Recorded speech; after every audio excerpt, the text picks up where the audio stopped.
بسم الله والحمد لله والصلاة والسلام على سيدنا رسول الله وعلى آله وصحبه ومن والاه. السلام عليكم ورحمة الله وبركاته. Seguimos con estos ejercicios de reflexión en el Corán. En el ejercicio de hoy, el cuarto, vamos a centrarnos en una sola aya del Corán. Y es una aya muy corta, que es otra forma que tenemos de reflexionar en el Corán. En vez de coger una aya, una sura entera, o coger un fragmento de varias ayat, podemos coger una sola aya del Corán y reflexionar sobre su contenido. Cada una de sus palabras, incluso letras, puede tener un significado. En este caso vamos a hablar de una aya que aparece en la sura de Maryam, la aya 95, que dice lo siguiente: وَكُلُّهُمْ آتِيهِ يَوْمَ الْقِيَامَةِ فَرْدًا. Y todos ellos se presentarán ante él, ante Allah, el día de la resurrección de forma individual. Es una aya que contiene solo 4 datos. El día de la resurrección o el día del juicio final, ante Allah, todos ellos y de forma individual. Cada uno de estos datos nos da para reflexionar mucho. Empezamos por el día del juicio, el día de la resurrección. Es una de las grandes aportaciones del Corán, una de las aportaciones más relevantes del Corán. Además de darnos información sobre Allah, de definirnos con mayor claridad o darnos más atributos sobre Allah, permitirnos conocer a Allah.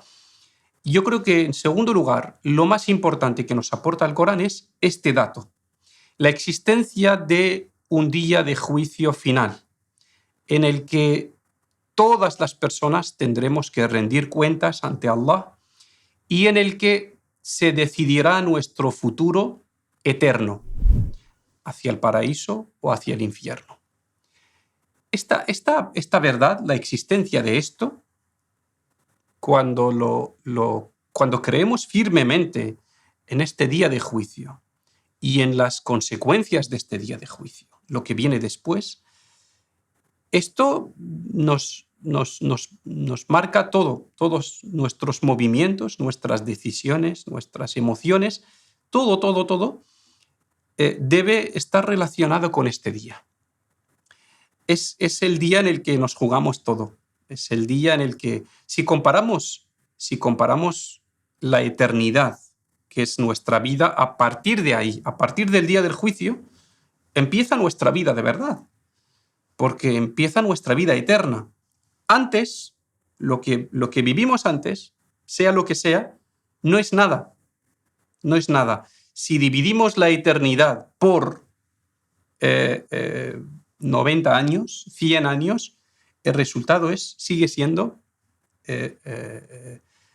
nada, infinito. O si lo hacemos al revés, si cogemos 90 años y la dividimos por la eternidad, el resultado es 0. Es decir, que esta vida que estamos viviendo, comparada con la otra, la eterna, la verdadera vida, esta vida no es nada. Pierde totalmente la importancia que tiene. Pierde toda importancia, pierde toda relevancia cuando pensamos y creemos realmente que existe una vida eterna y que ese futuro eterno depende del día del juicio. Y que en ese día de juicio se miden nuestras acciones que hacemos aquí.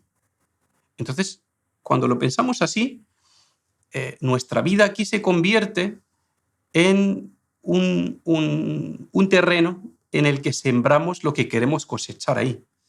Esta vida se convierte no en una estancia para, pasarlo bien, disfrutar la vida, acomodarnos, relajarnos. Se convierte en un terreno de acción diariamente para conseguir el éxito eterno. ¿vale? Esta es una de las mayores diferencias entre la persona creyente y la que no es creyente. La persona que no es creyente, que no cree en el más allá, se toma esta vida como un periodo de relajación, de disfrute, de pasarlo bien, y quiere aprovechar cualquier momento para vivir la vida, para disfrutar la vida, porque cree que es corta.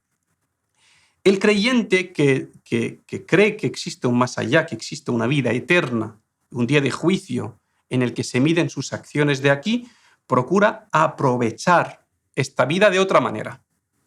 Aprovechar la vida no disfrutando sus placeres, sino aprovechar la vida sembrando lo que quiere cosechar ahí, invirtiendo aquí para ganar allí, haciendo las acciones que le acercan, que le permiten ganar en ese juicio final. Son dos formas totalmente diferentes, opuestas de ver la vida.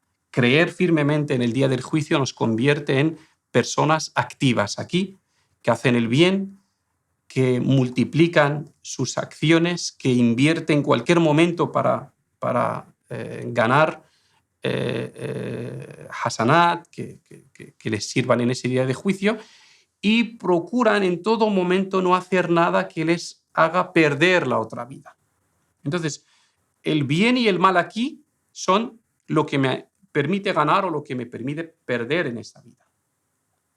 El éxito y el fracaso no tienen lugar aquí, según el creyente. El éxito y el fracaso tienen lugar allí. Por eso el Corán nos dice, ciertamente los perdedores son los que pierdan en la otra vida.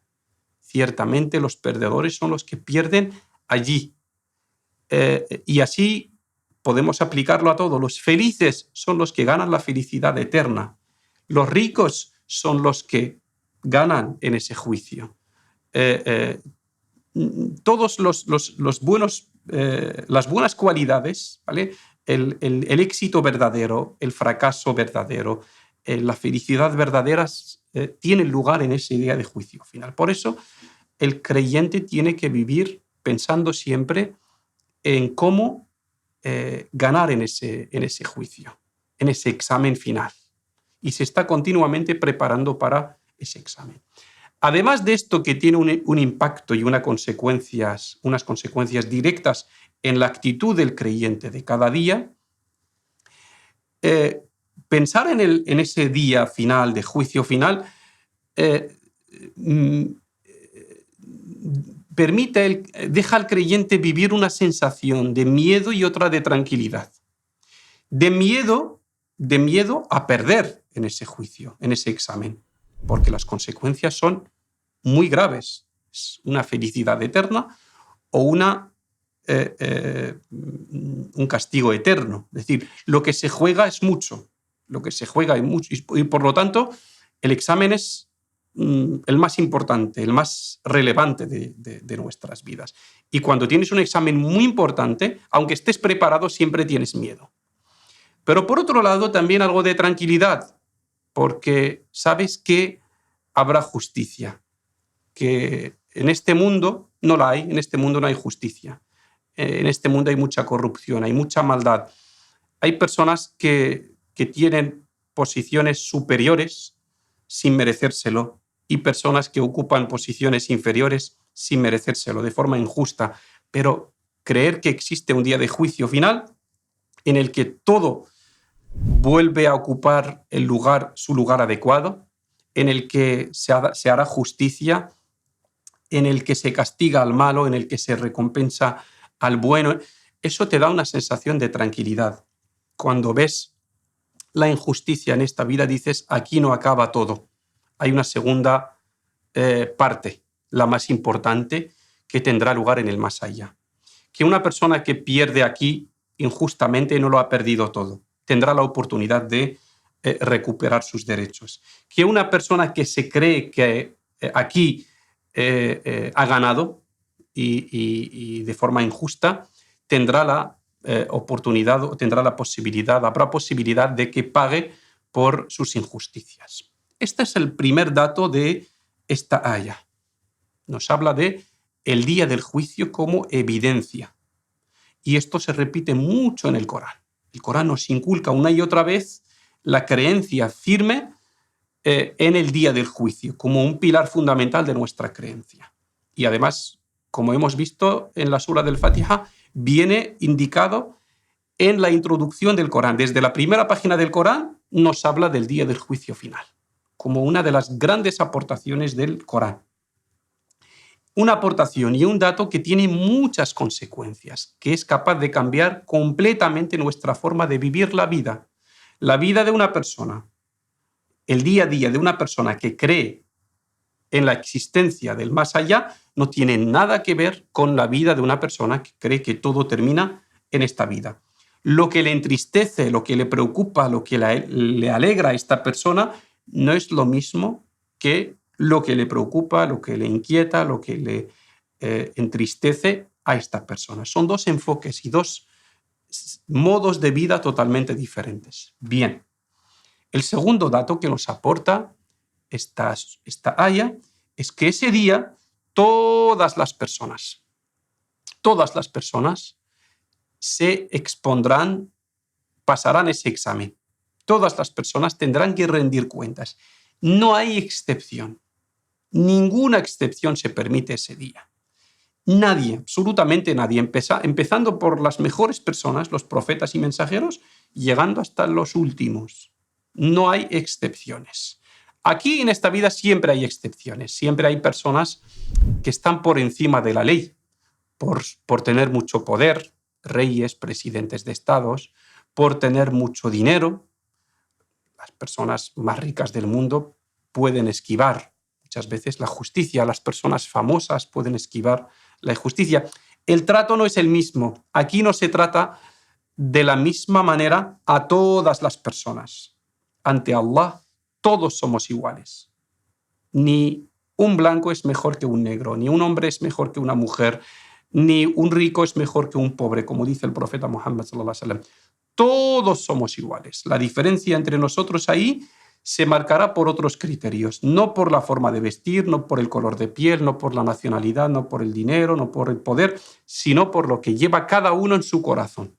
Eso es lo que marcará la diferencia entre nosotros. Los criterios de esta vida acaban con la muerte de cada uno de nosotros o el fin del mundo. Y ahí aparecerán otros criterios. Y el más importante es que nadie está por encima de la ley. Esto es un hecho real. No, aquí se dice en muchas constituciones, en muchas leyes, pero luego no es verdad. No es verdad. Y la prueba también de ello es lo que estamos viendo estos días en Palestina, que hay personas, hay estados que están por encima de la ley internacional.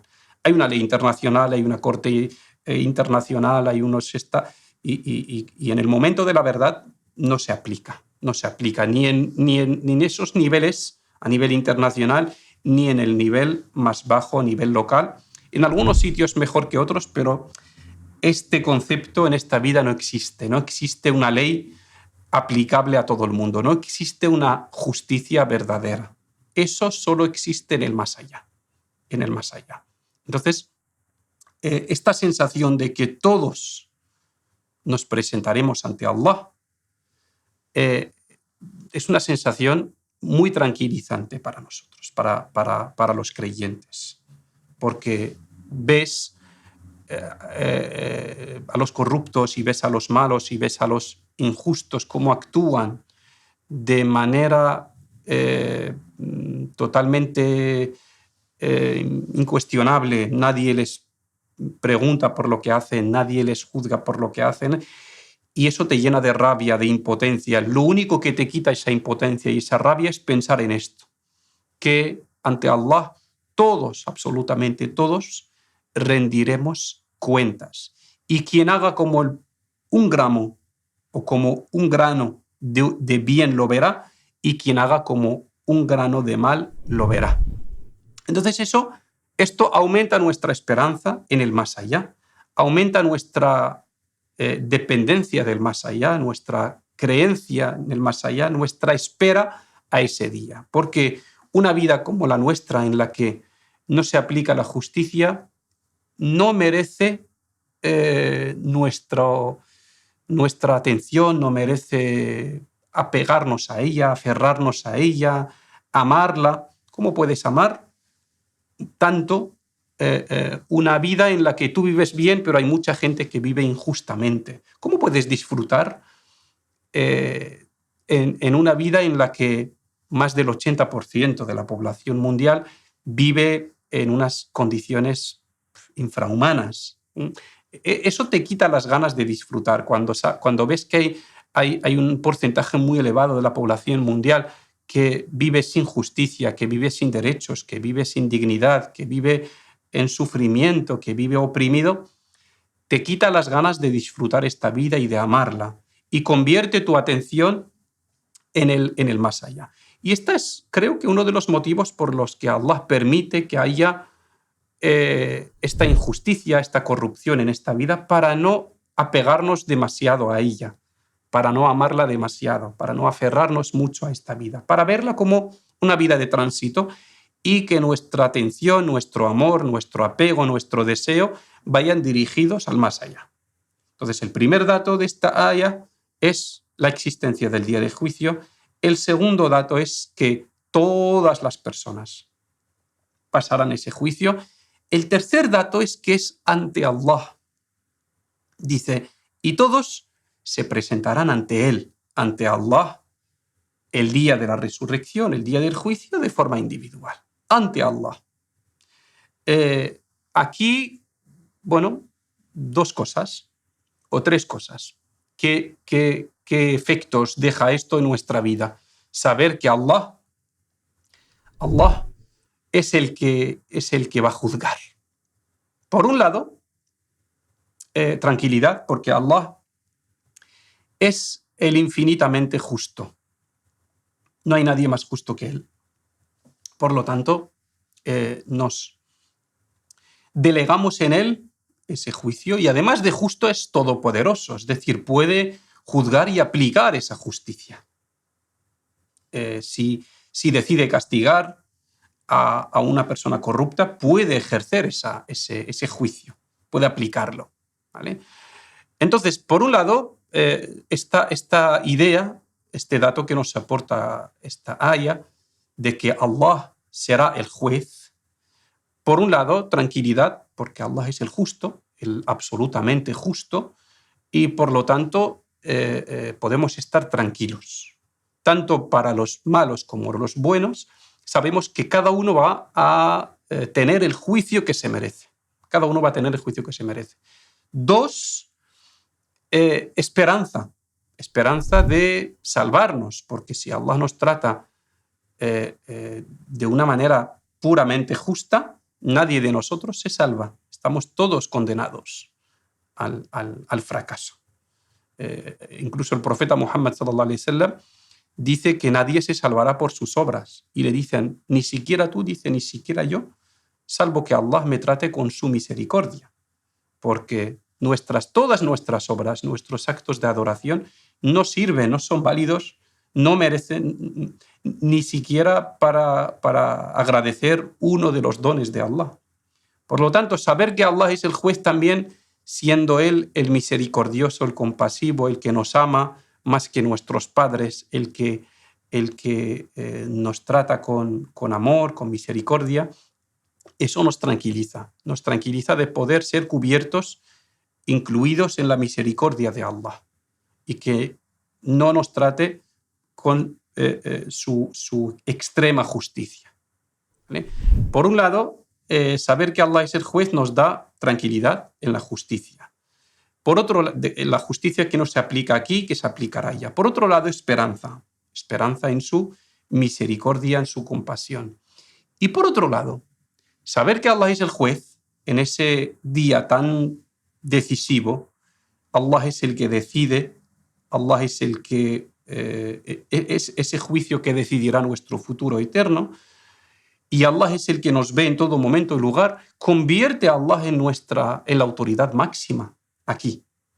Es decir, Allah, que será mi juez, es el que me observa en todo momento y lugar. Allah ve lo que hago en todo momento y lugar, y por lo tanto debo tenerle como autoridad máxima. Debo procurar no fallarle en ningún momento, no anteponer nada a su voluntad, no hacer nada que no le guste, no encontrarme en ningún lugar que no le guste. Es decir, darle a Allah en mi vida la autoridad máxima, considerar a Allah la autoridad máxima en mi vida, porque es el que decidirá mi futuro eterno y además de eso es capaz de verme, de observarme en todo momento y lugar. Estas son algunas consecuencias que tiene este dato, el que Allah será el juez en ese día de juicio. El último dato es que esa comparecencia se hará de forma individual.